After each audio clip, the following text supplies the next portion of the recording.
Nyakwa RAMOGI erokamano ahinya kuom keto RAMOGI TV une wang' sai chenro mar duol biro kidienje ariyo. Mokwongo abiro nyiso gik manyien madhi mbele pacho ka, kasto mar ariyo wadhi go mbaka gi jaduong' Willis Otieno ma en okil kendo be en jagoro maduong' Safina Party. Ang'e ni upare ndalo mane weche koro ochuo chieng' e doho maduong' to wero ne ji pikipiki ponki paka mielo disco. Lakini kawuono wadhi wuoyo wach mar katiba.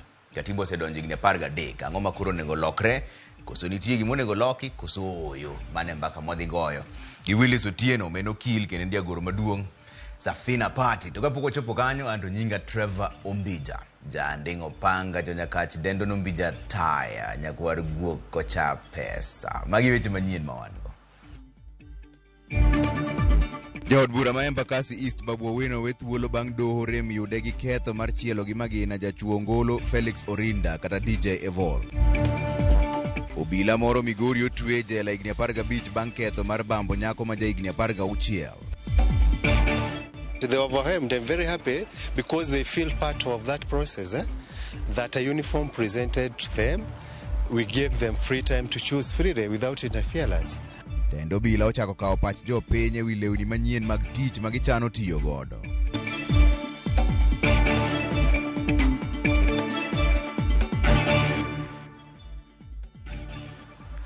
Erokamano kuom keto RAMOGI TV ka ndi jaloko maro en Belinda Dhiambo nyar game. Ochaka negi weche manyien ni jatend piny Kenya William Ruto dok ne okang' mar TSC chopo e winjruok kod jopuonj kendo medo gi osara ka moko bende omgesne gi nyaka lemo.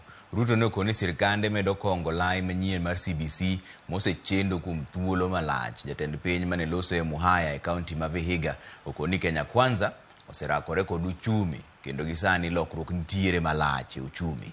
Walter Nyambaga miwaler. Ebu punga mkono ni wasalamie. Kinde limbe mare imbo mar Kenya kar chungo od bura ma Muhaya kaunti ma Vihiga. Jatend piny William Ruto dok ne okang' mokaw kod duol mandiko jopuonje tich TSC mar medo jopuonje osara to kod ngeso gi lemo yor sudo gi rang'iny mag lemo magipuonje. Promotion ya walimu haijafanyika miaka 13. Nimewapatia pesa shilingi bilioni 1 kuhakikisha kwamba walimu karibu 30,000 wamepata promotion. Kwa sababu elimu ni ya muhimu, tutaongeza walimu ambao tutawaajiri. Ndio sababu hiyo mwaka huu tumeajiri walimu 55,000 wapya. Ruto okoni sirkand Kenya Kwanza medo menyo kendo iko makare lai mar somo manyien mar CBC mosekelo liete sekta mar somo pachoka tok midhusi mar corona. Tunataka elimu ituletee usawa. Mtoto wa tajiri na maskini wanakuwa sawa wakipata elimu. Niliwaeleza kabla ya uchaguzi ya kwamba hii CBC tutaikalia mpaka tuinyoroshe. Sasa hiyo CBC tumeinyorosha, tumeipanga vizuri, tumeondoa zile changamoto zote zilikuwa kule ndani na sasa watoto wetu watakuwa na taratibu ya kusoma ambayo haina matatizo. Mimi nataka ile chuo itafundisha vijana ambao wataenda kwa TVET. Wale watafundisha walimu wale ambao watafundisha kwa TVET. Jatend piny William Ruto mane oten kod jalupne Rigathi Gachagua to kod jodito mamoko okoni Kenya Kwanza osegoyo okang' makare mar kedo kod uchumi kata odoko ni amen mapek pod ni kindgi kod Azimio e kendo medo dhulo ire wi pek mar ngima. Hakuna vile tutapunguza gharama ya maisha kwa maandamano ama kwa kuvaa masufuria. Tutapunguza gharama ya chakula kwa kushughulika na wakulima. Na mimi nataka niwashukuru nyinyi wakulima. Leo katika baraza la mawaziri ambayo tumetoka saa hizi, tumekubaliana ya kwamba tutatoa ardhi ya serikali kuzalisha mbegu ya mahindi zaidi. Kwa sababu wakulima wetu wamejitokeza kulima na sisi kama serikali tutawashika mkono. Tumekubaliana pia ya kwamba tutatoa pesa bilioni 4 ya kuhakikisha kwamba bei ya chakula ya mkulima isirudi chini kuliko kiasi fulani, ndio to balance interest ya consumers na interest ya producers. Bende ochiwo geno ne ojende weche mag chuogo tije ne rowere eka okoni gedo mag udi manengo gi ogonyore biro chiwo thuolo mag tije ne joma tindo e kaunti ma Vihiga. Kwa manyumba zetu watoto 2, 3 wamemaliza shule lakini wako nyumbani hawana kazi. Ni kweli ama si kweli? Na ndio sababu serikali ya Kenya tumeamua mwaka huu ya kwamba tutakuwa na mpango kamili ya kuhakikisha kwamba ajira inapatikana kwa vijana wa taifa letu la Kenya. Walter Nyambaga, RAMOGI TV. Od bura mar Senate opuodho kete chik twak mar manyo kwe kind sirikal kod Azimio la Umoja One Kenya mar neno ni gichopo e winjruok kaka inyalo tieki midhiero mamako jopiny Kenya kaendi. Jokanyo mag komiti matayo twak yande ne ochwalo dwaro ne od bura ma pacho ka mondo puodh twak makamano mondo bed kod mise mage bwo chike ma pacho kaendi kendo gik magikalo obed mago mosir kod chike bende. That the National Dialogue Committee shall formulate and adopt a framework agreement to guide the bipartisan talks. That the National Dialogue Committee shall report to the leadership of Kenya Kwanza and Azimio coalitions within 60 days and thereafter submit its report to Parliament. That in the execution of its mandate, the National Dialogue Committee may invite, engage with and consider submissions from stakeholders, collect views from the public and engage experts, professionals and other technical resource persons as necessary. Will as many as of that opinion say aye? Aye. Will as many as of the contrary opinion say nay? The ayes have it. Kwa mbele rodhia ni weche magno ni doma Migori ochiwo kum mar tueche jela kuom higni 15 ne obila moro ma oyudi gi ketho mar bambo nyako ma jahigni 16. Kaka jafwambo marwa ma Migori Jojo Malero, obila no manyinge Howard Omwa oyangore ni ne otimo tima njao no higni 2 mokalo. Jomachiel bang' doma Migori yudo Howard Somwa ma en obila manetiyo e tesend obila marapogi e subkonto mauriri kod keth mar bam nyathi manyako ma jahigni 16. Obila ni kawuono ne ochiwne kum mar twech kuom higni 15. Kum mar twech ni mane osome kinde matin dakika achiel e doma Migori ne ogol kod jang'ad buche Angeline Munyuny ma osebedo kawinjo kesni. Doni oyango ni obila ni mane oriko tie tesend obila marapogi e subkonto mauriri ne obam nyathi manyako no e kind dwe mar 3 kod 4 mar higa mar 2021. Oyudo ni oketho chik namba 8 mar higa mar 2006 ma bende ong'ere kaka Sexual Offence Act kaachiel kod chik namba 11 mar higa no. Obila ni medo twech mar higni 15 bang' yude kod keth mar bambo nyathi manyako ma jahigni 16 ne tiyo kaka pisa mang'iyo keses mag lwenjego mag kit chwech e tesend obila no marapogi e kinde no mane otimo anjawni. Obila ni ma ong'adne twech koro nitiere kod ndalo 14 mondo ochwal ywak mare e doho mar ywagruok. George Juma, Ramogi TV, Migori. Mbele ni tendo obila ochako chenro mar kawo pach jopiny ewi lewni mag tich manyien makoro gichano tiyo godo kaka yor chopo singo mar lokruok mane jatend piny Kenya William Ruto singo e kinde mane okawo telo. E chenro no mane ochakore kod kawo pach obila ewi uniform margi manyien, komiti matayo chenro no chano kawo pach jopiny e gwenge duto makinde mokalo mong'ere kaka province kendo chiwo ripot ne ogai mar obila e jomachiel. George Bati Mioler. Excellency, the President of the Republic of Kenya. Bang' jatend piny William Ruto ne singo lokruoge bura e bad migawo mar obila koting'o keto omenda mag bad migawo no e lwet tend obila kendo wilo negi lep tich. Chenro makamano koro chakore. E odiechieng' mokwongo mar yango kit lep tich ma obila biro rwako e nyasi mane otelie kod jatend komiti matayo chenro no Peter Ndung'u. Obila giwegi nomi thuolo mar ting'o badgi kendo yiero kit rwakruok ma gineno ka nyalo ndisogi kendo miyogi nyadhi mar tich. So those who are for this one, please raise your hands. Lewnigo moketi e kidienje mar E nyaka D oting'o mabadgi boyo kod mabadgi chieko kendo ni kod ranyisi mar bendera mar piny Kenya kod simba gi ofuko e korgi. Koyango kaka gidhi timo chenro no, jakom mar komiti no Peter Ndung'u okoni obila giwegi mor ka giseyo yo mane omigo lewni mambulu masani girwako magikoni ne okochiwnegi thuolo mar golo pachgi. They overwhelmed and very happy because they feel part of that process, that a uniform presented to them. We gave them free time to choose freely without interference. And the voting was very, very open. It did not pass through these processes. And that's why officers are never on to it. Giyango bende ne gidhi kawo pach jopiny e gwenge duto 8 manong'ere kaka provinces e kinde mokalo. Mar neno ne jopiny obedo kod duol kaka obila ma pacho ka owinjo rwakre. We are going to visit all the regions in the country. Those were the former provinces. And we are going to hear the views.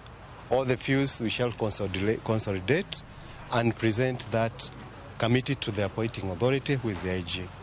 And also arranging with the regional commanders, that is those who are the head of security regions, to invite as many as members of the public as possible, because we also want to hear their views. Ndungu bende olero ni kaka yor yudo pach joma tindo kod joma tiyo kod mbui.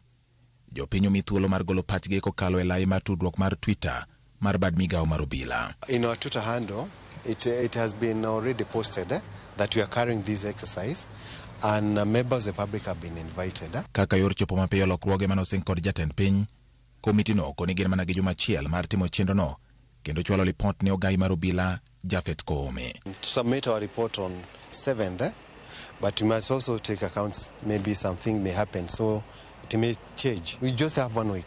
Kata obedo ni komiti no ne ok oyie chiwo ler ewi kwan omenda mag jopiny midhi tigo e loso lep obila manyien, dweche manok kende bang' piny owacho mokalo ne lok lep obila kendo kelo negi mambulu.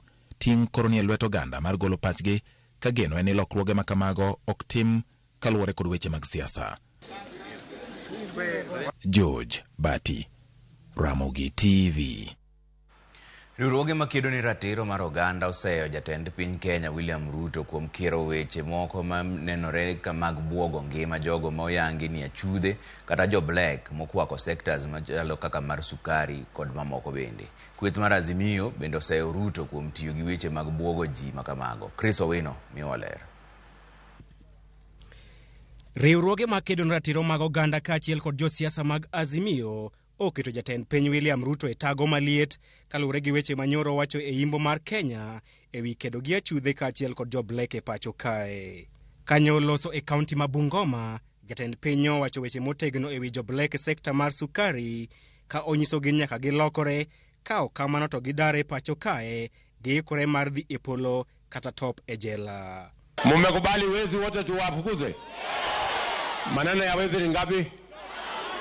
Wahame Kenya, waende jela, ama waende mbinguni? Maneno ya imeishia hapo. Riwruoge makedo ni ratiro mag oganda kaka Amnesty International, Haki Africa, KNHCR kaachiel kod LSK oseyo wechego kendo tudo siem makamano kod lal mar jaket mwandu mar kambi rego niang' mar Mumias, Jeswat Singh Rai. While the circumstances of his public abduction remain unknown, such statements by the president lend credence to reports that his abduction must have been related to the issues surrounding Mumias Sugar Company. Siem mar Ruto ne obiro thuolo machuok bang' ji momanore kod gik lweny mager ndhiyo kendo lal kod Rai kuom seche buora motelo ne weye thuolo. Riwruogego onyiso luoro margi ewi ting' mar rito ngima jopiny kaachiel kod ratiro margi kaluwore kod katiba, weche ma oser lwedo kod senators mag Azimio. The unfortunate statements by the head of state call into question the government's commitment to upholding the right to life and protection of person against cruel and inhuman treatment, as well as the right to equal treatment before the law and the right to live anywhere in the Republic of Kenya. The Constitution of Kenya 2010, under Article 27, demands that every person has the right to life, and the President, being the Chief of the Armed Forces, has a duty to preserve and protect each and every one. Ruto ne ogolo siem mager ne jogo duto ma otero buche ewi nyiew kambi mar Mumias e doho, wach mar riwruoge mag oganda lero ni en ataro kod chik kaluwore ni katiba omiyo ng'ata ratiro mar dhi e doho mar manyo ratiro mare. The statements also undermine the authority of the courts and signal a departure from use of legitimate dispute resolution mechanisms in favor of abrogation of constitutional rights, threats and intimidation. Azimio kod riwruoge mag jopiny bende onyiso luoro margi ewi weche mag jatend piny William Ruto ka gipime kod okang' mar nyono katiba kendo temo duoko piny Kenya e telo mar agoko. This is clearly unconstitutional and an attempt to return the country to the dark days of a repressive regime that violated human rights and freedom of the people of Kenya. Nitire weche udi mag do manyalo miyo ka ng'ato timo makosa titwe kata igoye fine.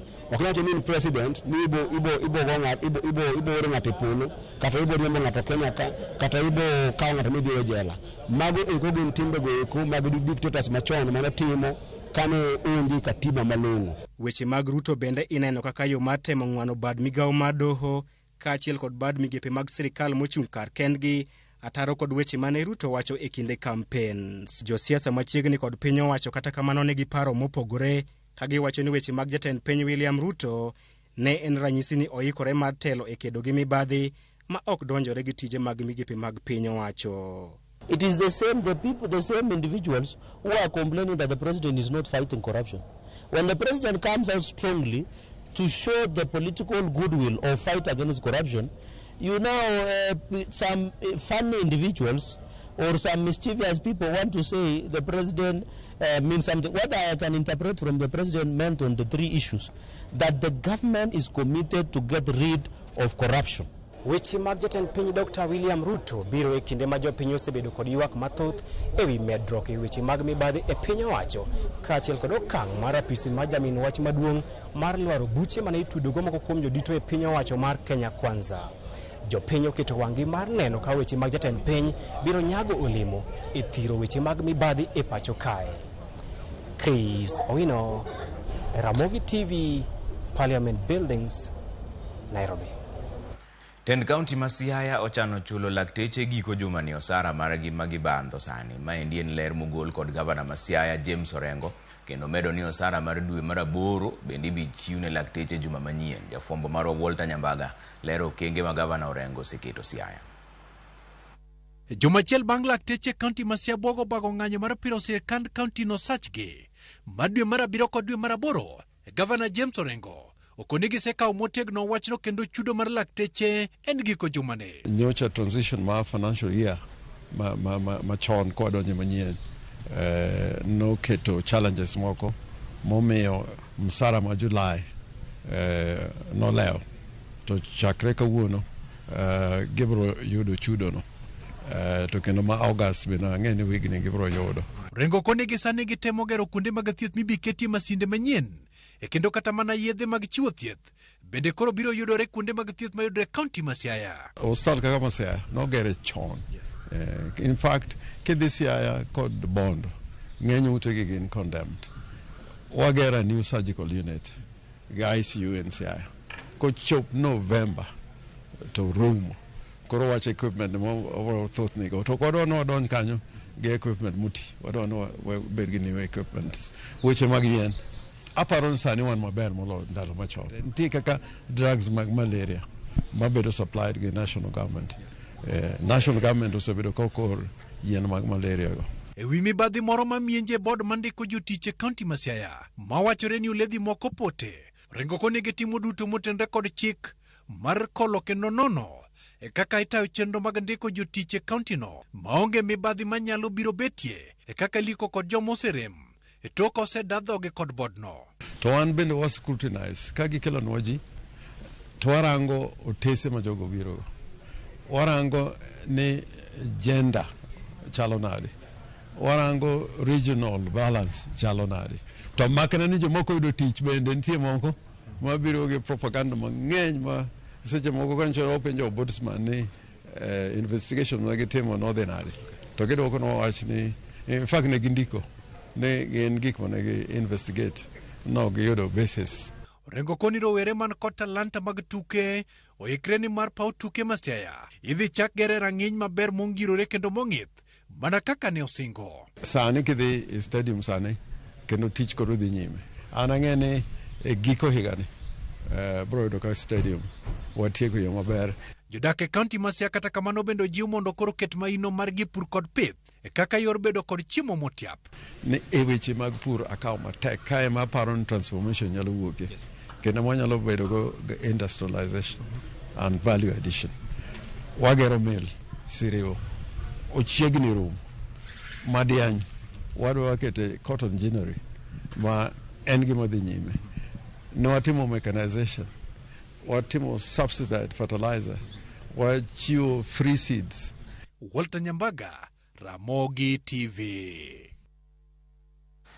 Aya wadhi ywe moro machuok e chenro moro duol koduogo to podwan weche manyien mobro kelo iri kata neno ka oro na ote moko 2-3-6 ka endi wang'ie ka nyalo somo moko ka Ramogi TV Trevor imore awuoro weche ker marwa wawene mana ruoth mosna nyamenda min Jemaima Agola ka eno Ugis my Benta Charles kan Karen Nairobi ero kamano jo Karen mago jo Leafy Suburbs wa moso Ramogi TV an baba twins maronjenyo en gima lich ka obila monego beni rito nyathi ema chak rocho ratich nyathi onego med tweye jela maisha ero kamano baba twins mani ojenyo Ramogi TV wacho ni Trevor wan pod wakia kata Ruto pod go siasa kata otiyo waol gi tuta gi neta ni mar chal ka gima pod odondore kod jopiny anakia kaka Ruto dwaro usiko manani ko goyo agoge kongi koni gi koni karo us Kenya mondo miya pesa na achim godo kumahero me otis tenga oganyo mara pogi kanya mkago otis tido de kanye ba ero kawana inya kumuro do otiu kanyo ero tire machielo ka endi Ramogi TV an Banado keyo samaki kan nyora kadem Ramogi TV neno malero nyora ka endi Trevor obila no to nego med twe jela ero kamana inya Bernard musno jogo nyora kadem to med mana kete Ramogi TV ka endi Pastor Omondi Otiche marge monyenyore wacho ni musna Archbishop Odhiambo Gura gi jagoro Joel Ocheng gi Samuel Atongo gi Lilian Ogesa bende ageno ni giwinjo ote mariro kamana nya kumkete Ramogi TV ka wadhi ywe moro machuok koduogo to podwan weche manyien mobro kelo irika.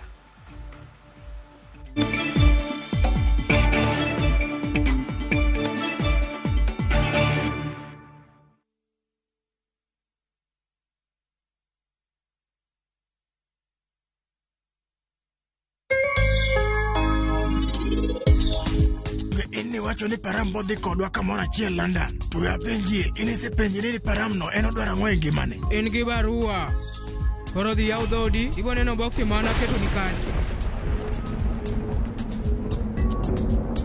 ing'eni ka param marwa bokalo piny magin gitimoni ting'eni ni jabiro bedo gi yie ni param nyakwarwa ni kare kendo ngima blue eyes hypnotize awuori ahinya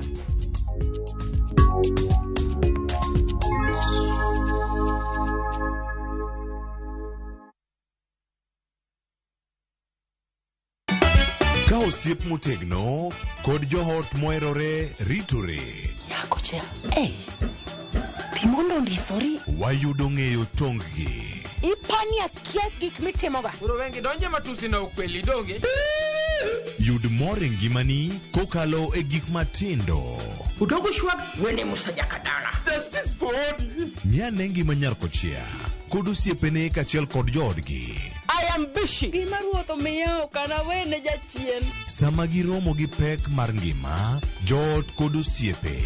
Nyasaye neno gi wang'i ma ok opimni. Akwaye ni mondo imak tieja karibu to kopuodho tilew chunye. Ok ginyal weyi ma ok inyiero.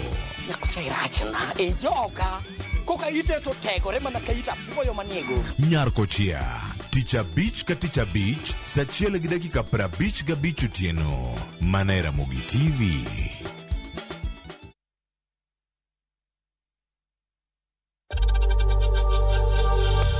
We know times are tough, so save money by buying airtime from M-Pesa to any network with zero transaction fees. Dial *487*2# and get your airtime PAP with zero transaction costs.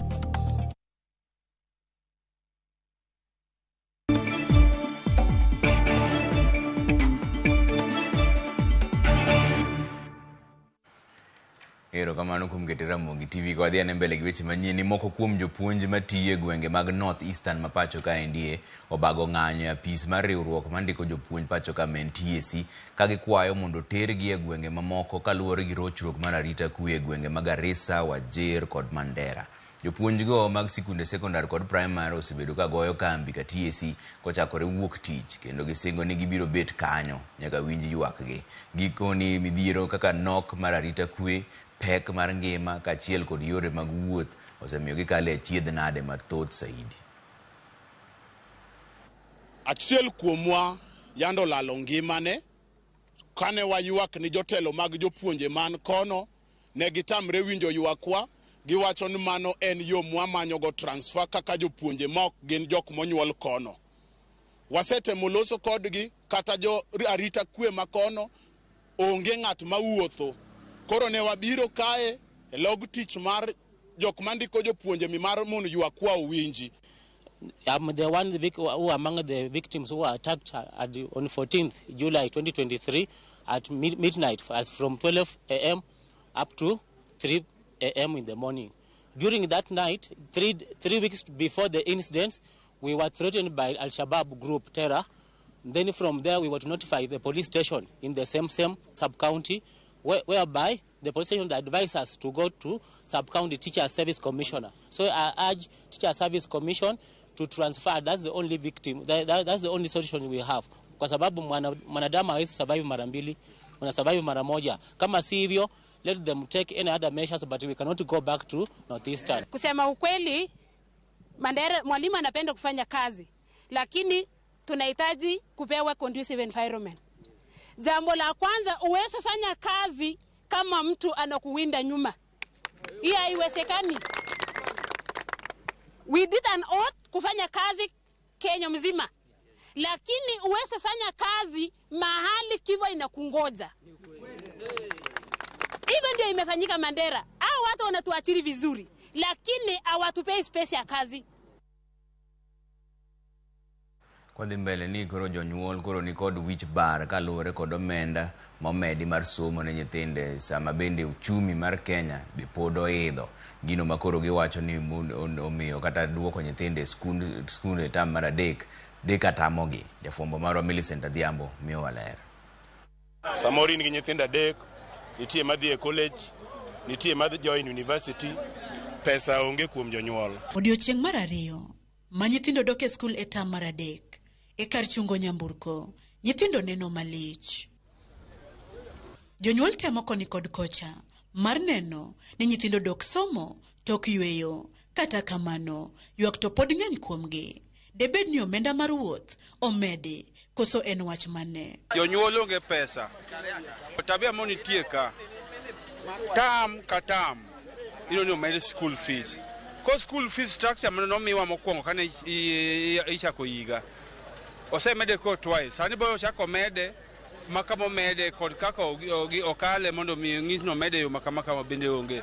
Last time hicho mede mago kamano. Kolo kwa ng'e sirikal ni ochung' kodwa kanye. Mama mpaka tafute fare na tafute school fees na tafute budget ya kupeleka mtoto shule, lakini kulingana na vile hizo vitu zinapanda na mapato yake bado ni kidogo, inabidi ule mtoto anasubiri pale akidelay kurudi shule, na sio poa. Tunaomba serikali kwa vitu kama hizi waangalie, hizi zinapata watoto wa kike wanapata mimba akiolela kule mtani. Iseche mose yangore ni etam mar adek ni nyithindo doke school kidam nikech pek mar ngima pachoka. Ohala to chalo nade ahinya to kuonde idho nyamburko kod jous gige somo. Sani wuoth tek, sani kiaka midhi Migori michigia Migori miduok Kisumoka ino kafe amanya tidwa go kadhi go school ni malo.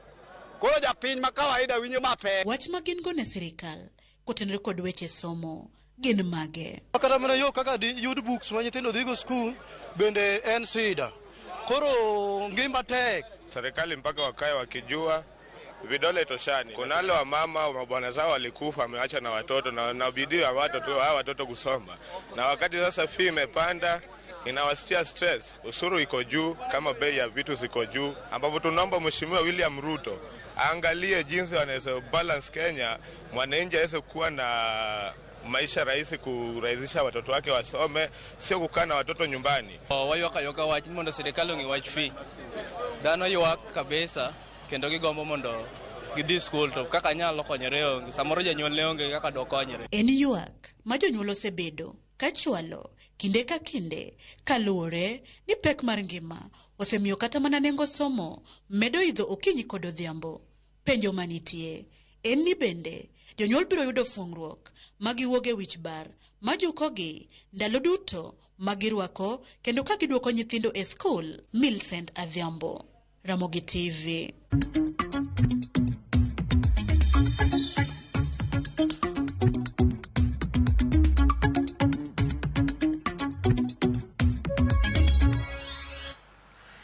Migao mar pur e kaunti ma Siaya komakore kod jokanyo e sekta no chako chenro mar nyiso jopur ber mar timo nonro ne wi lowo kaka yor yango kit kothe manyalo tiyo kanyo maber kendo lowo makano kata chieng' ma koth onge.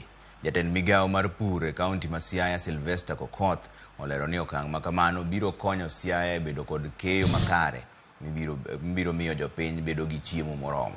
Kaka okang' mar jiwo nonro kamano, tend kaunti ma Siaya dhi yango kar pimo nyinyo mag lowo e boma ma Siaya mibiro kony godo jopur e ng'eyo kit kothe manyalo timo maber e gwenge mopogore opogore e kaunti ma Siaya.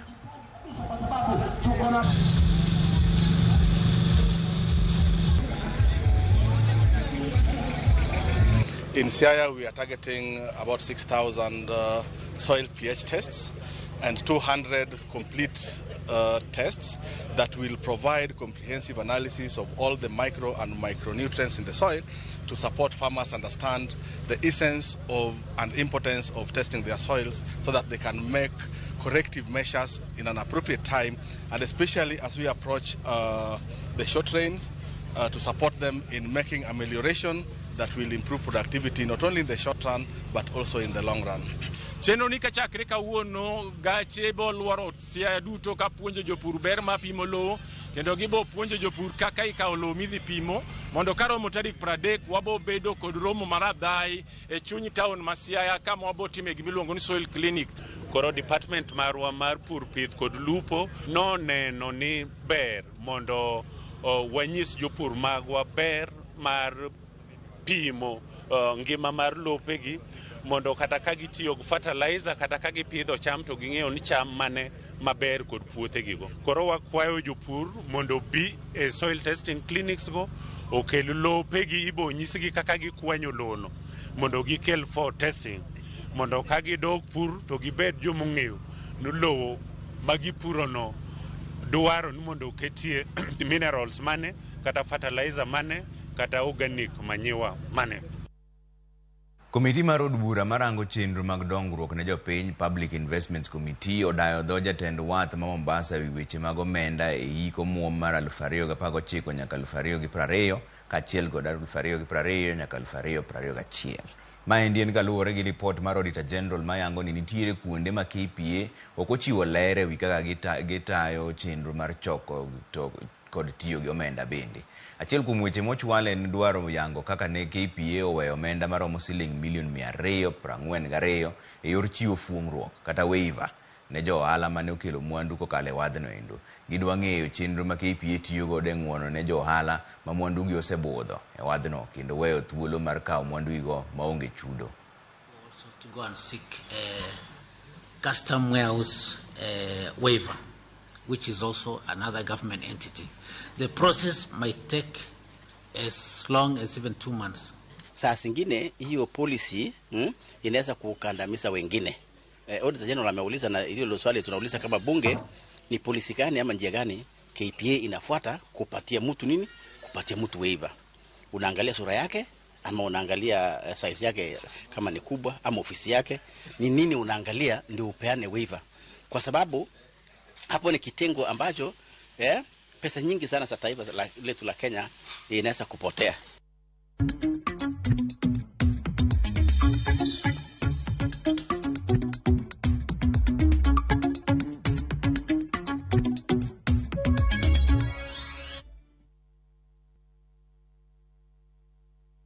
Ai wadhi ne yue moro machuok e chenro moro mar duol waduogo gi weche mag tuke bang' dakika matin.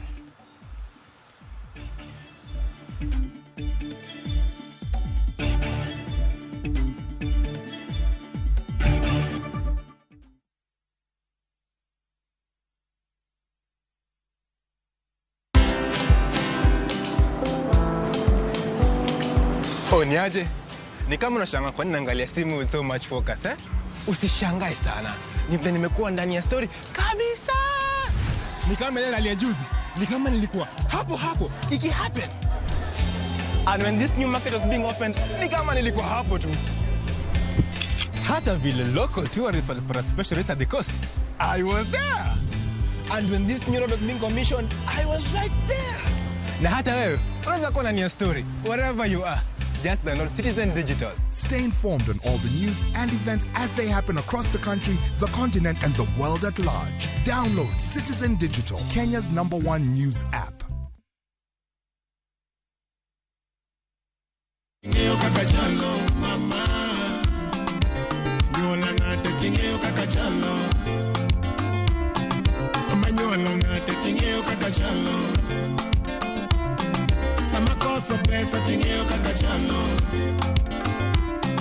Amedo nyisi ni kidwaro winjo thuma mar Alilo eskiza kod inyalo diyo *811*343# ibro yude yo makare. Ma wane Ramogi TV. Ramogi TV en od jothumbe duto magonagi. Ero uru kamano.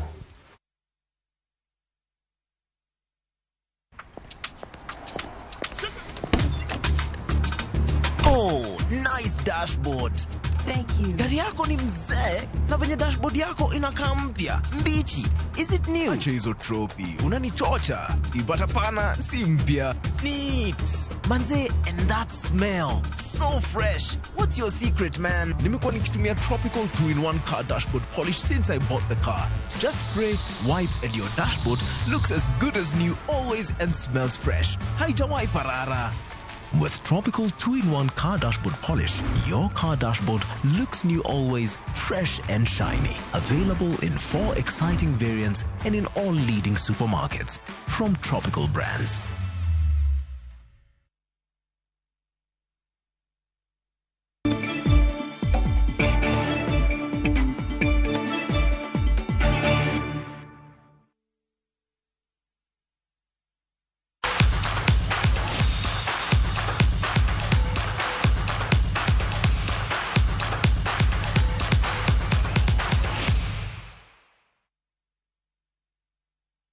Roni jakom mar riwruok matayo tuke mag ng'wech Jackson Tuwei ma bende noyier kaka jalup jakom riwruok mar World Athletics opuoyo tim Kenya kuom timo maber e tuke pinje duto mag World Athletics e boma ma Budapest mano e piny mar Hungary.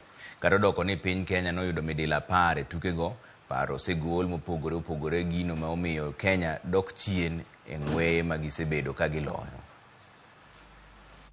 The team did well. I know Kenyans were very eager to know what was happening. There were a lot of messages of goodwill. Others were wondering, maybe we are not doing very well. But I can assure you the athletes were ready.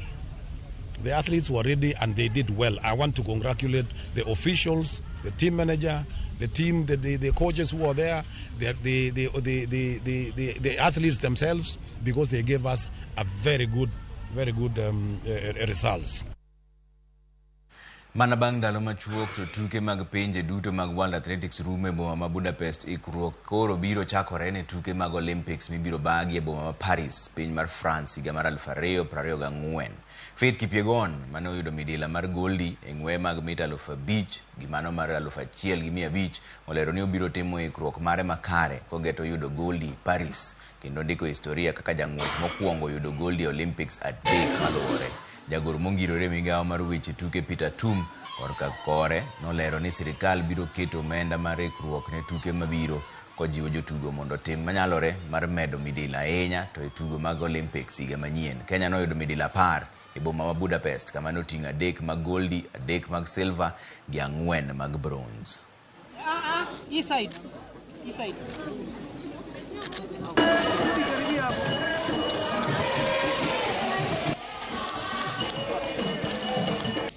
Expect more from me. I'm still strong. I still want to work hard to empower young generation, young athletes in Kenya to know that you can do wonders. So don't limit yourself. But how is the government supporting them? One is that we have realized that they need more training, and therefore we are now encouraging ourselves to put more funding on issues of training.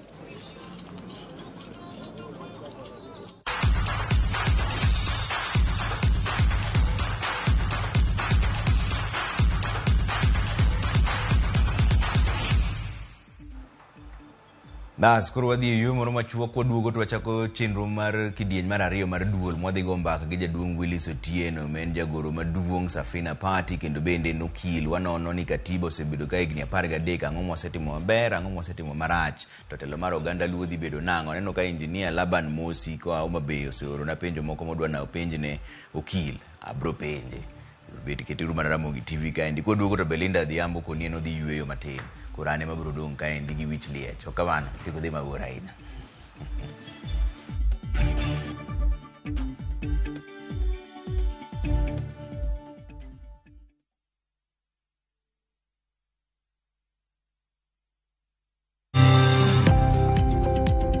Ohala gi mwandu wakelo ni jolony e weche ohala. It is important mondo wan kaka joluo wabed gi dongruok. Wafwenyo ni adiera matut mag timo ohala. Tijni kidwa time en mana mashin mar luoko to gi kuminya yude pi. Wawuoyo e wi yore makare mag timo ohala. Kisechopo level mabedo brand, ono beni gimoro amora mitimo en gima timo ang'o makelo pesa. Wakonyi dongo handi ka wami yore mag kano mwandu. Investment group kawache mana gi nyinge no en choko pesa kasto ikete kamoro kasto golo nyinyo mabiro konyi e kinde mabiro. Omiyo wakwayo ni ji duto ket pesa gi savings mondo wapuonji kaka gibiro tiyo godo. Riwri kodwa chieng' tich ang'wen saa 1:45 otieno mana e Ramogi TV.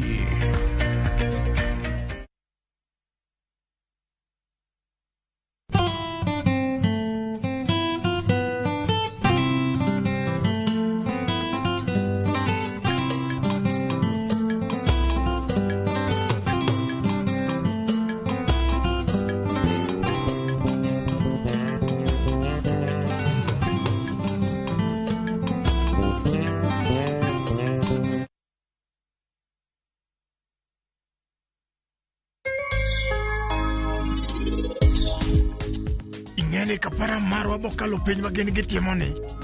Ting'eni ni jabiro bedo gi yie ni param nyakorwa ni kare kendo ngima. Blue eyes, hypnotize.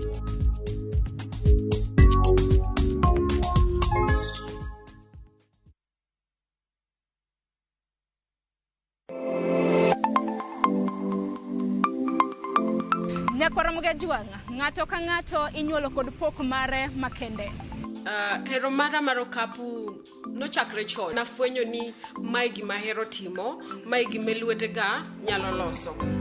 Ramogi TV koro mi pok mopogore opogore manyalo loko ngimani. Nitie gima iluongo ni giving back to the community. Like iga moantie ni asepuonjo ji ariyo nono. Chenro mar poko pogore Nyakwara Mugajuanga biro ni chieng' tich ang'wen ka tich ang'wen chakre saa 2 nyaka saa 3 mar okinyi kod an Sharon Ong'ao. Kik bai.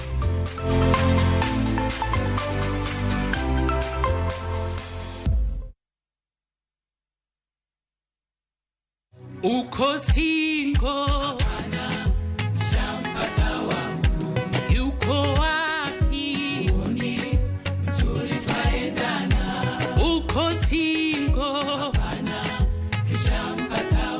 Ukitaka kupata skiza kodi ya Ukosingo, tafadhali bonyeza *487*79#.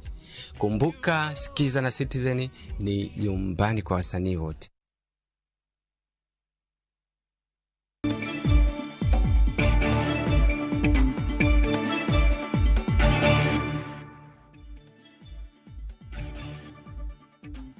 Kaendi koro chaka ne chenro maro manyien mar duol kama koro wagoye mbaka gi Willis Otieno, men okil kendo jagoro maduong' Safina Party. Erokamano ahinya kuom miwa seche gi jaduong' Willis. Erokamano ahinya to. Higni 13 bang' sidho katiba.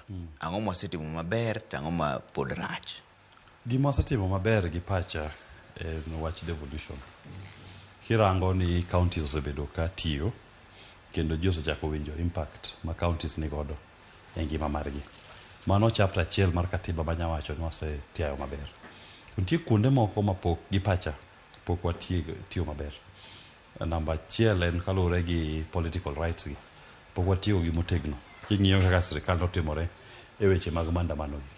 Ratiro mar japiny dhi e maandamano en e katiba. To sirikal kawe ka gima en gima jo sirikal ema miyo jopiny ratirono. Ratirono osechiwe katiba. Koro onego bed ni sirikal be bedo ka ng'eyo ni japiny kadhi timo maandamano, mano ratiro mare ei katiba monego bed ni watiegore. Namba 2 en wach mar omenda. King'iyo ngima mar japiny kawuono, ngima mar japiny sani ohinyore kabisa. Cost of living ni malo, otamo japiny ma kaka nyalo dak. Nikech yudo ka bei mag gik moko gimedre pile. Tinde ok en news ni bech gimoro dok piny olwar. En ni gik moro medre. Ji penjo mane omedre gadi.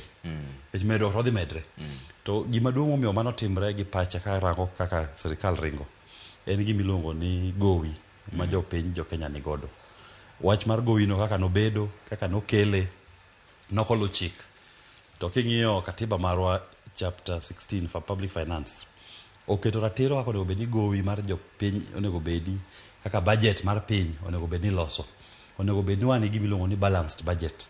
Budget ma ok en ni wadhi kawo gowi mamalo mang'eny ma hinyo jopiny ni. Nikech sani kuom pesa ma jo sirikal choko, iyudo ka kwan mare 70%, atamalo 70 dhi e chulo gowi. Koro gowi ni no ikawe nade, to sirikal pod medo mana kawo gowi. To gowi ma gimedo kawo mang'eny ni, ngima medo bet matek ne jopiny. Nikech nyiso ni koro sirikal nyaka duog ir jopiny mondo ni kaka nya choko pesa ni te. Mar adek gi pacha monego bed warango en wach mar yiero. Nikech king'iyo ka yiero itimo Kenya ka chakre no kal katiba manyien, ok wasebedo kwa luwo chik maber. Watimo yiero to jomoko ni e Bomas kacha, mapango weche kendo loko kaka jopiny nogo kura. 2017 kane wan gi jakom, ne wa Supreme Court onyiso jopiny duto ayanga ni gima ne timore Bomas cha ne mana kuo. 2022 mane koro jakom bendo chung'ni, kendo iyudo ka jogo nok nyal chiwo ratiro maber kaka yiero notimi. Ne yiero mar piki ponki kaka nawacho cha. Nikech nokoland kura kaka jopiny nogoye gi pacha e polling stations.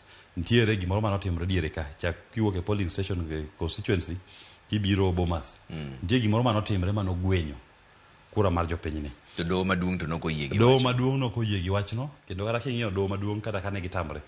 Report mane registra mar jotimo karango weche mag ICT server ma jakom wacho ni mondo yawne. Server ne pok oyaw, to report no be wacho maber kabisa. Nitie gik ma onego bed ni miyowa mondo wane kaka server no chalo, mano komiwa. Koro ok wanyal chiwo duoko ne doho ni server ni ne en maber kose ne en marach. To maduong' ino kata sani Kenya Kwanza gima gimedo tamorega ni server no dak yaw. Debed ni anayombo yiero tinyisa na yaw server, tange maber ni server no ni maber, ayawa yanga ne uru juwang ma yaka na yombo. To gimomiyo gitamre yaw server no ke ging'eyo ni kowuok e polling station kuma ne jopiny ogoye kura gi Bomas of Kenya, nitie gimoro manotimore mano ok ber. Koro kwado ng'iyo katiba ni manyien, nyaka warangie ni weche mage mosetimore. An gi pacha kaneno gimokwongo maduong' ma jo Kenya onego rangi en ni yo miyiero godo jatend piny. Kech nitie kes moro manatimo, kes miluongo ni mar Maina Kiai, mane wacho ni ratiro mare en ni kura ma japiny ogoye polling station cha e final, kendo lendo mar kura no onego bed ni time constituency ka constituency. Koro onego bed ni kata kwa ng'iyo katiba wang'iyo ni to kaka jogo kura Nyakach for example, e Nyakach ka wan gi polling stations adi, to ji ogoye nade, to returning officer maru mar Nyakach no chung' malo, to jo media bende ng'iye kako lendo, kako timo tallying mare, to lande ni Nyakach ma kaka ji nogoye kura. Kwatieko Nyakach wadhi e Muron bende wacho margi ma kaka wagoye, ma kura ma jakom oyudo, ma kura ma Wanjigi oyudo, ma kura ma Ruto oyudo. Wadhi e Marari, wadhi Alego ma kaka wagoye, gilando. Sasa ma gilande no, to jo TV bende make, jo Ramogi ni kanyo, make TV gi radio. Lande constituency. Sasa ma gilande no to kila ng'ato ndiko piny. Ni Nyakach, Raila oyudo kama, Wanjigi oyudo kama, Ruto oyudo kama. Kamano. Kose lande gi te, to japiny bende kumobete ode no. Onya wacho ni koro kako se lande ni, kichila neno ka returning officer mar constituency no wuoyo, kako lande, kako tipo tallying mat. Ang'eyo ni Wanjigi oyombo, ikura marom kama. Jakom oyudo kura marom kama. Ruto yuagoro, ikura marom kama. To jopiny to ng'eyo.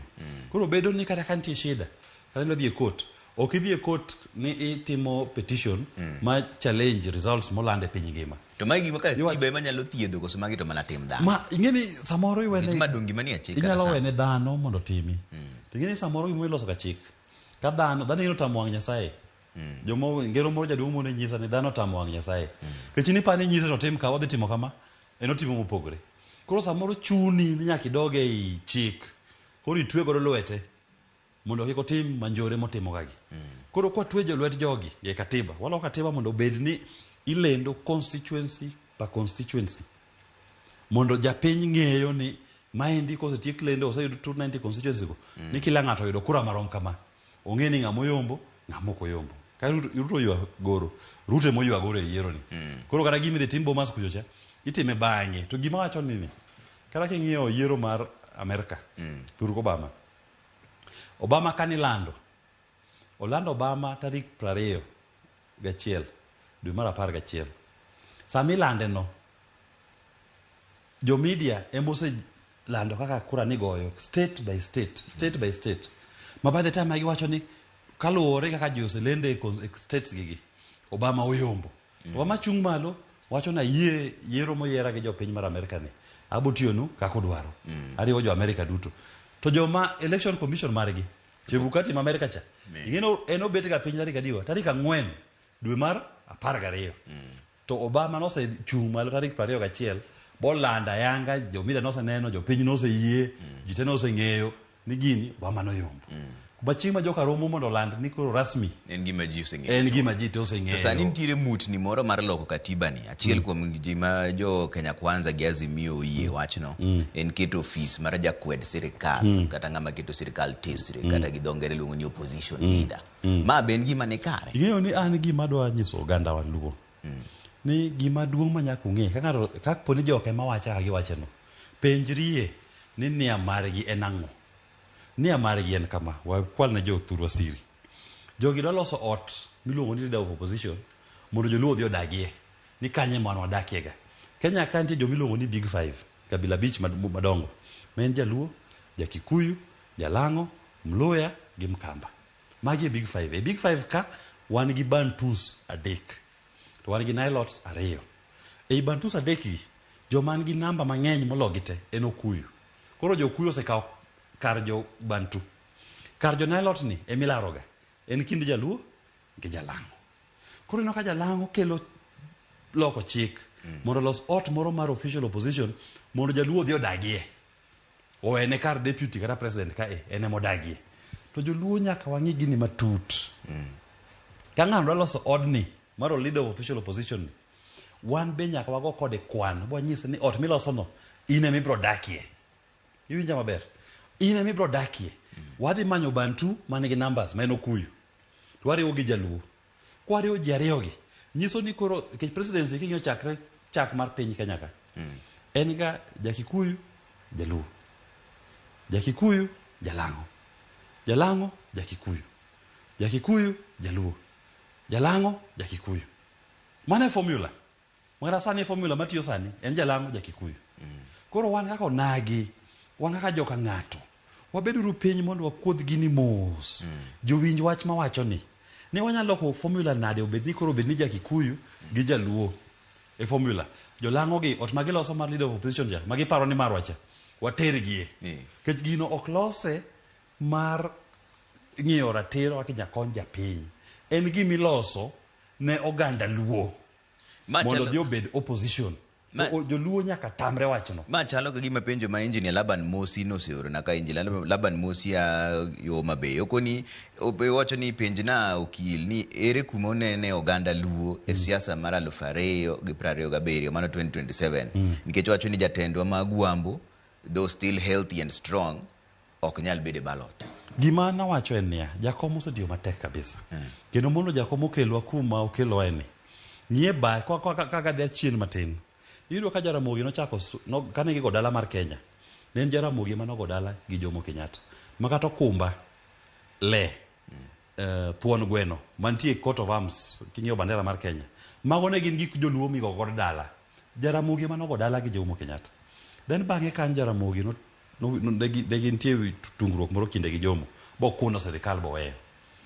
bang' mano jaluo noko dicha gi sirikal fak nowacho ga niya adak kationge noko badhowa jakom osegolowa e parono bonyisowa ni kuma onego bed ni koro wadwa manyo sirikal bose manyo kodwa sirikal ni ma Kenya ka ji in wich ji mawil ne nitie ndalo moko mane wacho ni aluo ok nyal yier jaluo ok nyal yier telo ne piny ka ni jo kabila moko gi ok nyal gone jaluo kura jakom osedhi bogo siasa maber boloko parono bokelwa kuma wantie ni an gi pacha gima kwayo oganda luo ni kuma wantiere ni tich matek mane jakom otiyo ni kik dhiye chuodho ka jakom ok chung kik wabed ni koro wanorango mana county ni ng'ama dhi bedo gavana Masiaya obed kawuono obed kiny ne bed mana jaluo pogro mana bedo no jalego oja Ugenya oja Rarieda oja Uyoma oja Sakwa bado jaluo ma Kisumu bena kamano obed jaseme obed jakano obed ja Kisumu mana jaluo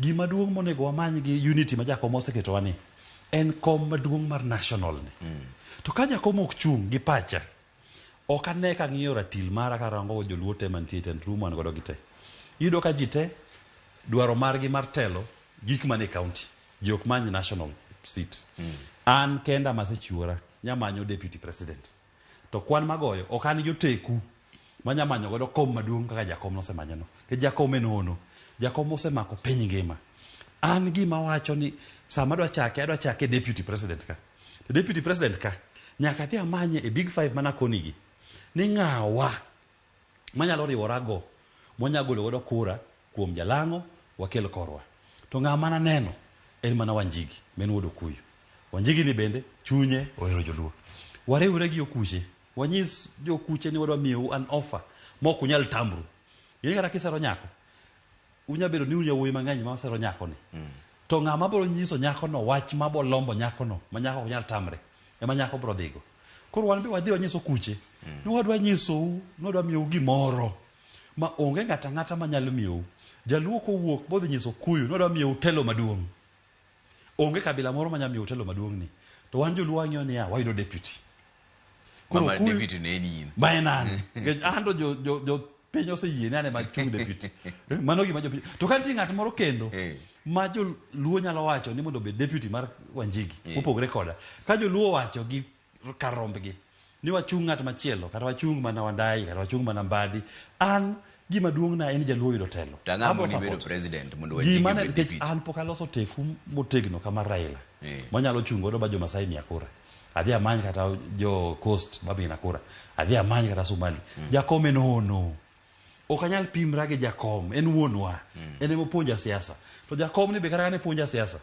onyisa ni Willis Ng'ie kuma nachake kama ndo abed national figure no chako giwacho ni Kibaki tosha to jakom oriwre gi Kibaki bagi golo Moi oriwre gi Kibaki bagi kelo katiba manyien sasa ya majaluo osegabede serikal ng'ama jaluo osegabedo godo serikandno en Jakikuyu koro an be achako mana kumoro achako mana tie Wanjigi ka gima lemo ni jothuro onyis jakom ni gini kimiyo Willis pikipiki ponki gi Wanjigi to maendi yiero mwatiko odikinyi mang'eny ng'ama nyalo yombowa kiriwo wa ji ariyogi to jakom bende omiyowa gweth mari keche jakom to jatendwa moriwo gigi te jakom bende ong'udho law kuomwa ni wuod Alego nera dhi manyi piny kaka dwarore ine miwinjo gini kech jatelo bedo ng'ama bedo gi vision jakom ne nigi vision mar golo joluo e chuodho bokelo gi kumoro ma sami go siasa ma Kenya ka iyudo ka jaluo bende go kwan kode an vision mara en to build on gima jakom nosetimo no agole kuma jakom osechopo ene kata kwa yudo deputy ni koro Trevor abiro e studio ka ni ma deputy president ma Kenya kech penje jo piny kipenja ja piny mora ni compare Willis Otieno gi Rigathi Gachagua ng'amoro mobedo deputy president ma Kenya ka ma endi en wach ma straightforward onge ja piny manyalo yiero Gachagua to we Willis koro ntiere wach moro mabe timore ka mutni mar loko katiba ni moduoge ka ntiere lemo moro mabe gidwa keto ayanga e chenro mano jotend migepe kata prime cabinet secretary mano ben gima ni kare koso yeo ni mano gima wacho en ni jip manyo mana Ruto temo mana manyo kako nyalo loso apise mamalo ka mopogo ne dhoudi mopogore koro ibo yudo ka en oko kwande ni ng'amudo no bede komno en Abando odwa miyo Mudavadi oro en ochung president Gachagua deputy, Mudavadi omiyo prime cabinet secretary. Domano osekawo Okuyu, okawo Jalango gi Muluya okete ot achiel. Koro wan kaka onagi, wan kaka joka ng'ato. Wan nyaka wabed gi gimiluongo ni counter offer. Mwadil godo kod gimo temo nyisowa ni gimitemo wacho ni ok wanyal yie nikech gimi wacho ni nyiso ni onyalo yudo dhoudi adek e big five mana koni gi. To dhoudi adek ma oyudo gi onyalo kawo godo piny magara jaluo onge kendo giringo godo sirikal magara jaluo kobedo to sirikal gitiya tiya. Koro wan nyaka wabed gi political counter offer madhi ketho gima gitemo pangono. To counter offer mana uso ne onagi ne jopurwa kina kwa onagi duto kumora mora magintie. Samigo siasa kata mane center maru, samigo siasa e magawa maru dalau kanyono, wachie wachne ni joluo ka jakom ma jatendwa ok chung, ok wanyal dok e county, wadhi wamanyi gimoro national. To national ni wamanyi go Okuyu. Tanase nyiso Okuyu, en Okuyu mabende ne thone Raila. Ok en adui, en ng'at ma osegichuore kendo kane Okuyu wadi jochung gira jakom. Nochung e tok jakom, bowacho ni jakom matero. Mara kane jakom dhi chamo muma. Ng'ama noriembo jakom katero Uhuru Park, ne en mana Wanjigi achiel ni. To kane giwuok Uhuru Park no be, en Wanjigi achiel ni ema nokawo jakom e gache otere ode, bokano wik ariyo. Mane State House ndalono. Koro maya mawacho ni wabeduru gi formula, wabeduru gi counter. Maka gima joka pango nocha. Wan be wapangore koni. To kata bed mani une muka hotel, dong podo bro dwaro lemo makoro gidwa loko katiba sana. Ingeni kiseriwo jaluo jaki kinga kiketo ng'ati koni. Kiseriwo jaluo Jakikuyu. Nigi ne serikal achiel. Piny ngima bira. Malemo mag kata migepe mana ministers ok obadho gi. Nikech Kenya ka tungruok bet ga ywaruok en ga kind jaluo gi Jakikuyu. Gimomiyo penji manyo nikech ng'ini kata jatend piny Kenya masani notamore wach mar jotend migepe men position mar prime cabinet secretary mandalo manokele BBI. To sani koro dware. Sani odware. Kata umbe ka koro dok kata koro jatelo to podo bro mana dware. Gimoro ma kamano bedo ga ka piny opogore. Koro manyo yo mar keto ji kumoro achiel. Ma ineno ni ananeno ni kiriwo Kenya ka nyisa kata mane Jaramogi nigi Jomo, mane Raila nigi Kibaki, opposition ne ni kanye, piny ne nigi kwe, piny ne nigi maino maber, uchumi ne ni malo, ji ne yudo pesa ufukegi. Ananyalo koni Trevor, anatieko school 2008, abeto Okil 2009. Chieng' mana bedo admitted Okil tarik 1 dwe mar 10, tarik 2 dwe mar 10, dweno odiochieng' machielo nan gi tije 4 manomiya offers mag tich 4. Sirikal ne tiyo maber, uchumi ne ber, ji ne yudo tije, gi jaluo noriwre gi Jakikuyu, economy ne ber, jakom gi Kibaki notiyo maber kabisa, opportunities ne nitie ne ji te. Sani katang'o ni kata mana WhatsApp man go kata mana joma orna mana message, ng'ato en ng'ama osomo nyaka masters to onge gi tich. To onge ng'ato nyisa mane Willis an gima kwayi miya kata mana tich mar luoko gachi kende, kata mana kimiya 10,000. Kora penjra ni yawa in misomo mana malich mabende ingi capacity maber. Tenga kawo rani kora kawo ng'ama osomo mana masters ni tije luoko na gari. Nyathi mosomo ma jogweng'o contribute bo bet godo maber, bo sayo maber, bo beto ja degree mokwongo oyudo degree mar 2. Ni koro system wan godo ni Kenya Kwanza ni ogo nyathini tesre makoro kete mani en tich monyatiyo en luoko gari. To koro kata bedo jakwa ng'ato nyisa ni Willis kata dala ni kacha mja kata mana rombe ni arangni anan ng'ama osomo pith. To koro wabed tijni seche mowuoyo kamano no katiba ma koro osebedo higni 13 ni ang'o ma koro nego tim mondo mi ket kuwe maino nikech aneno ka engineer Laban Musi pod ochako oro penjo kae wacho ni gimoro kaka maandamano mane Willis wacho no maandamano mokadho ne polisi onego ganda makaluo en kaka achiel kuom wakinde moluor mar onagi bende nitiere okang' ma gidhi kawo ne inspector general mar police ka achiel kod Kindiki nikech katiba to yie maandamano. Gima Laban wacho to podinyo mokwongo gima nyalo koni kaka okila na wuon asechiwora nitie jowa mang'eny momaki manigi cases madhi mbele Kibiraka, Makadara, Milimani. Achung' ne yawuoyi 22 e kes Kibiraka. Makata naseyudo bad duoko bail margi piny kendo achulo negi bogol gi oko. Sani gin oko. Achiel kuom yien wuod jaluo ma osomo mana maber, nomake mana kwaye mjengo. Wuoyi monego bed sani dhi mawego, no dhi sano report wik manyien. Odhi mawego technical, odhi e school. Anyise ne abo supporte, kata ka fees otame, matin mango, anamiye mondo konyre godo bed wuoyi malong'o. Moro nitie Makadara, gisebet Makadara sani dweche 3. Ka gin man gin magi joma nomak mandamano mokwongo ka, mamach cha. Gin Makadara, aluwo wachgi, adhi dhi e kes, kaka koro okil. To gima duong' madwa wacho, ni criminal culpability, weche mag tayo ketho chik. Jatend migawo mar polise, Kome, kata man jatend migawo mar piny mar rita kwe, Kindiki. Gima ging'e ni onge gimiluongo ni limitation period. Inyalo penji kawuono, inyalo pani kawuono ne serikal. To kata mana bang' higni 5, kata mana higni 10, kata mana bang' higni 100, chieng' nwaduog bwa penji ni to ninego jothurwa nade, ninego oganda mar Kenya kamacha nang'o, kane gitimo mandamano maluwore gi mana gi chik mane jopiny oyienegi ne nyalo timo. Mano gima asewacho ni kendo ber king'iyo jo Azimio gima morgo kabisa magitimo en ni gise collect evidence maber kendo gisendigo nyaka ne ICC. Manyiso ni chieng' bob chopo ma wabro penjo jogi ni gima ne timo ne jopiny, gima ne timo ne oganda Luo, nyaka nwaketi doho biduok penjono. Mano gima nachiwora. Kata kokaw mana higni 1, kata kokaw mana higni 10, to ji ariyogi nwachogo chieng' nwaluongogi. Kata ka tho, wuoda moro ne kawo tijno baluwo mbele. Baluongi ba gipenji ni ji nyaka ng'e ni kin gi ofis mar sirikal.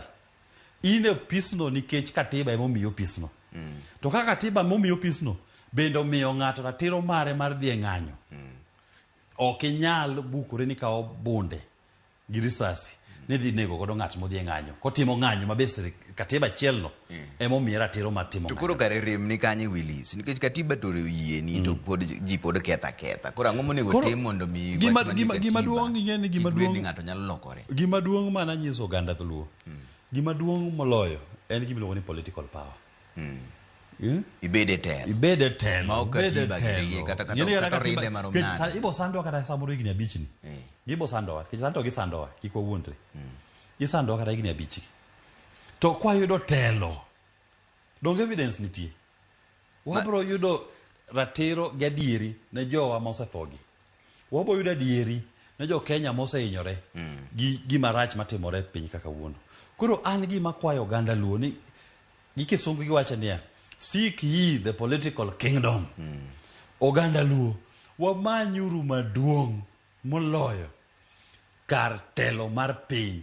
Mabed ni e mesa mar telo mar piny ka, wuod Luo bete. Kata ken go kuyo bet kocha, jaluo bet koni, wapango piny. Weche wa mosebedo gi historical injustice mosetimorenwagi, wabro bed gi nyafas mar wacho ni koro jowa mosebedo ka hinyore gi gik mosetimne jowa mok beyogi, nyaka koro kuluong jogi mondo gi kendo aket gi ratiro moro. Nitie kes kata mar joma nonego Baby Pendo ka. Polise ma onego Baby Pendo Nyalenda ka. Atimo kes no sani, dhi mbele High Court do. To wadonjo ne joma iluongo ni officer ko OCS. Polise mane nigi command responsibility. Machon mok mandasani. Mandalo ka. Mano chung ne units manotimo gik manotimre ne Nyalenda ndalo ka.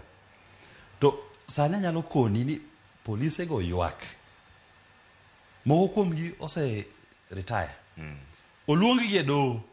Kendo inyisogi ni nyaka giduok wach ni Baby Pendo ma nyathi Luo manomeg jadweche 2 kende cha notho nade. To Baby Pendo ne nyathi Luo manogo mana gi luth gi rungu. Polis nogo gi rungu nyathi ka nindo mana e baby court. Bonego. Sani wan e doho High Court ka. Wanyiso polise manochung' ne commanders man in charge of units manobedo deployed go ni duok ne uru penjo ni nyathini nonege nade. Jogo kwa dhige court jogo ywak. Koro kata Komi gimong'e onyalo bet ni en office kawuono. En office kawuono samoro paro ni ng'ama nyalo make onge. To chieng' bro chopo mibro luongi. Kech kata OCS Yebei manochung' ne Nyalenda ndalocha. Nok par ni nyalo luonge. Sani luonge e doho ipenje. Kendo gitemo mana timo gimoro amora mondo kes no kik dhi mbele. Tan bende athuon. Ana moro wang'a e court kanyo ni kes nyaka wadhi wadwa ng'eyo gimomiyo Baby Pendo gi jothurwa moko nonegi. Ang'o miro neg be bipendo ma nyathi ma jadweche 2 manok nyal wacho no dhi maandamano, ok nyal kata wacho no go kura. Nyathi ma kata wuoyo ne kia gima nong'ere mana ywak to min gi dese to oe to chik bro tiyo kata higni ma chik bro tiyo kata higni okadho. Koro sani ka koro adwa ni wacho ne kata oyo higni 13 bang' sidho katiba onego loke. An gi pacha to onego loke. Onego loke to lokruok onego bedi mana lokruok mar konyo gir japiny, ok lokruok maloso apise ne joman malo ka. Joman malo ka nigi apise mang'eny, ibed gi president, ibed gi deputy, ibed gi cabinet secretary, ibed gi PS, ibed gi mjumbe, ibed gi senator, ibed gi apise mang'eny, governor, ibed gi MCA. Mano romogi. Sani kiloko katiba, loke uru katiba e yo moro mana manyalo loso japiny, nikech wakubwa wados waseloko ne katiba, wasemiyo gi apise mang'eny. Makata jolup jotend migepe kaka chief administrative secretaries mago okwadwa prime cabinet secretary wawerego wang'i gima konyo japiny, wawerego wang'i uru gimoro. Anawacho gik moko 2 maduong' mogik ni ka japiny ogo kura, japiny onego bed ni kuche no ilande kuma nogoeno. Ma namba 1 miloko. Namba 2 minyaloki gi pacha, wang'i uru weche mar gowi debt ma hinyo jopiny ni cost of living momiyo 70% of pesa ma jo Kenya choko dhi chulo gowi. Walok katiba waket ni serikal ok nyal kawo gowi ma hinyo jopiny, nikech gowi mosekaw higni 10 mokadho gi ma jogi pod kawogi en gowi mana mar hinyo japiny, nikech japiny achiel ni mama mboga jaswekra man ng'iya chiro cha emido kinyiso ni koro gol sling mane yudo sling 150 mane yudo kawuono e chiro cha gol sling 5 midi chul godo gowini. Walok katiba bed ni serikal kaka ogowi okaw gowi e yo ma responsible, ok e yo madhi mayo japiny pesa ne matin men godo no mondo tega godo wechege oro chul godo gowino. Mago kende gi pacha. Jomoko be nyalo bet gi magi ginyalo mede meg gini to an gi pacha kuma neno kapo ni wamulo katiba wamule mane weche 2 go kende to be onego pogi kendo mopogore opogore, nikech ng'aneno ka Laban ne okod ka ni sani lobby groups mopogore opogore mawuok e piny onagi wacho ni gidwaro secession kata pogruok kod piny mar Kenya. To nitiere be paro moro ni koso onego med counties, koso onego med constituencies. Mano be gimo onego timre. An gi pacha to counties ok onego medi, nikech counties kimedo mang'eny nyiso ni dhi loso gik moko mathiso makata economically ok gin viable. Ok nyal tiyo tijigi malong'o. Wach mar secession ni to gi pacha yeni joma wacho wach mar secession gi gin joma gi respond ne gima osetimoregi. Ni samigo kura to chal ma kuchni ok kwan kuchi onge meaning. Omiyo ng'ato wacho ni ka koro obedi osechopo kuma kura na ok nyal ng'i wachne to kata weura dhi amany piny nam kenda. To koro kwaloko katiba bwa ng'iyo ni kuch ng'ane ni ibro kwanega to joluo owinja bwa luo yo mawacho ni gima na kone jaluo mora mora kuma ntie kenda wan open ayie dhi Grace Onyango Hall Kisumu, former Kisumu Social Hall, achung gi jaluo mora mora watim debate ng'ata omiya formula manya duoko jaluo e telo or manya golo Ruto e telo mopogore gi kwa miyo jo Kikuyu gi ofa mok nyal tamre kwa riwore gi jogi to jolango bwa bet kumora jolango koro dio bede opposition magidwa loso nono wagol gi oko kech sa ranyis ni gin big 5 e big 5 ni Bantus gin 3 Nilots gin 2 jolango sani kawo ni gin Nilots giriwre gi Bantu maduong' kocha sama giriwre kamano jaluo ni oko koro jaluo ni nyaki bed piny ni wuon bigo kwandi ni ang'o momiyo ane miketa oko koro nyaka wabed e serikal ni wan bwa gol ng'ato to ng'amo nya golo en ma jalango ni keche ne Nilot wadwa wagol Nilot ni oko wakawo Okuyu no bed partner marwa wadhi wamany serikal to kigolo Okuyu kuom Ruto gima dwa wacho ni Trevor kura mane Ruto yudo kigolo Okuyu go kuome onge kuma noyude kura mokuche mowego bro obogole nikech 58% of kura mano yudo ne gin okuche gol jogo te kuome ikriu gi jaluo ni to be sama wacho ni manono king'iyo kara kura mane jakom oyudo joma nogo ne jakom kura mang'eny mogik ne gin joluo. Namba 2 manogo ne jakom kura ne en Okuyu 800,000 votes. Namba 3 ne en Mkamba 700,000 votes. Namba 4 ne en Mluya 400,000 votes. Mano 2022 ni manyiso ni wuodhni osechakre an mara en mana tieke Mara en chope kumiwacho ni mane Musa kose chope wi got. Got miluongo ni Sinai. To Musa mano koro jakom ochung' ewi got to penjo Nyasaye ni to koro watiek nang'o. To Nyasaye nyiso Musa ni godni koro kuma chope ni. Inya neno ni kache kuma don jogo dhiye mache Kanan. To Kanan ni mondo wachope idwaro yawuoyi ariyo. Idwaro Joshua gi Caleb. Joshua gi Caleb no en Willis gi Wanjigi. Magi madhi tero joga loka cha. Ema dhi tieko wuodhni. To ka jaluo winjo gini. Trevor gi manyalo koni ni piny ni lokore chon odikinyi mang'eny. Ka koro jaluo gi Jakikuyu oserure, Wanjigi omako koni, Willis omako koni, jakom to gwedhowa. Wadhi manyo piny. Watieko gini. To koro wach mar mibadhi, koro wawuoye ang'o monego timne katiba mondo wach mar mibadhi oked godo makare. Nikech kawuono waneno ka nen nyoro koso kawuono waneno ka jatend piny Kenya nowacho ni jok moko miluongo ni jo black kata cartels kwanza wachno in neno nang'o kaka ja LSK. Wuoyo marach koso wuoyo maber. Kara jatendwa maduong' mar LSK osewuoye gino. Gino ok gima ber. Jatend piny ok nyalo wacho ni nitie options adek. Neko idhi turu kod idhi e jela. Ing'eni mondo iwach wach mar nego ng'ato niwach skar kende. Ing'eni mano gima duong' kabisa. An gi pacha kanyo to maybe olewe no kier matin. Ok onego bed ni kin jatend jopiny ni wuoye wach mar nego ji e yo mayot kamano. Nikech kapo ni ng'ato timo gima rach, wan gi doho. Kendo doho mochakre mane magistrate nyaka supreme. Wan gi DCI. DCI amin tiyo maber kabisa. Tigi DCI, wan gi DPP. Tigi DCI gi DPP, ichok evidence, iter ng'ani e doho. Mondo une ka ng'ani nyalo tweye. To kiwacho ni mondo koro kech sami chako ni cartel kawuono en jasukar. Kinyi boloko ni cartel no gino kinde. Ni kate okil ka, gimomiyo jopiny ok yud daki margi, nitie cartel. Waneg gi, tinego kinde. Kiny moro cha to koro jopiny ywak ni e od thieth. Be wan gi shida. Kar mondo ng'i shida mar jopiny wacho ni gimomiyo ok yudo shida no en cartel. Cartel no en lakteche. Waneg lakteche man kanyogo. Kitieko mano jopuonjwa ji ywak ni skunde dhi weche nigi weche mang'eny. Education kanyo nitie cartel. Wadhi wamany cartel ma education ko waneg gi. Mano gi pacha ok onego bed ni kamano ka piny tiyo. Nitie kaka piny nyalo tiyore maber. Kata wach sukar ni. An ing'e ni gima kipenja en wach mayot ahinya. Wach mayot niya, kaw gimoro ni luongo importation of sugar, kelo sukar mawuok oko. We miyo Willis kata Trevor license mar kelo sukari. Dhi mi jo Chemelil, imi jo Mumias, imi jo Nzoia, imi jo Soni, imi jo Moroni. Mondo gine makoro gikelo. Gine magikelo. Kapo gikelo sukari no, ipenjo jo Mumias kata jo Chemelil. Ni a nucleus mari. Use harvest. Niang marom nade. Binti nang mose ikre. Mapoko kao. Jo Mumias nyisi ni jo Chemelil nyisi ni wase harvest niang te. Watieko. Warem mana makama.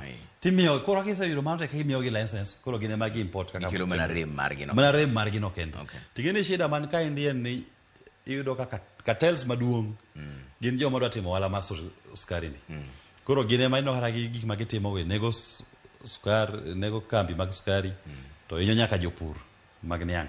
Koro an formula marwa kaka jo Safina. One sugar sector gi mwang'e no abro timo kwa donja serikali. Kech donjo to abro donjo. Ke julusi yie gi wach mani. Chieng' mwa donjo abo chako ni number 1 kambe mag serikal gi. Umiyo farmers shares. Farmers nyaka bed gi shares. Nyaka bed shareholders, nyaka bed owners. Kech puothe go ma kambe go ntiego. Ne gin puothe wa. Kise miyo gi shares to wacho ni kambi ma Chemelil. Capacity mari ma production en rom nade. Ni mara rom kama. Adwaro wanyalo produce 10,000 metric tons. To no ase yudo 6,000 metric tons. Wan gi rem mar 4,000. Yenwa mondo wa import 4,000. Koro mano wang'iyo to use jo pur. Ma bende gin members ma kambino. To niange mane puodho osekaw gite. Osekaw gite. Sawa, kara wamegi koro nafas mar kelo. Mano Willis Otieno men okil kendo jagoro maduong' bende Safina Party koni ende Joshua Gikale bong'ene jogi ng'agere mano muma singo muma erokamano ahinya kuom neno Ramogi kendi chenro mar duol mane kamwalore an nyinga Trevor Ombija jandeng' opanga jonyakach dendo Ombija taya nyakwar guok kocha pesa obed maber erokamano Trevor okil erokamano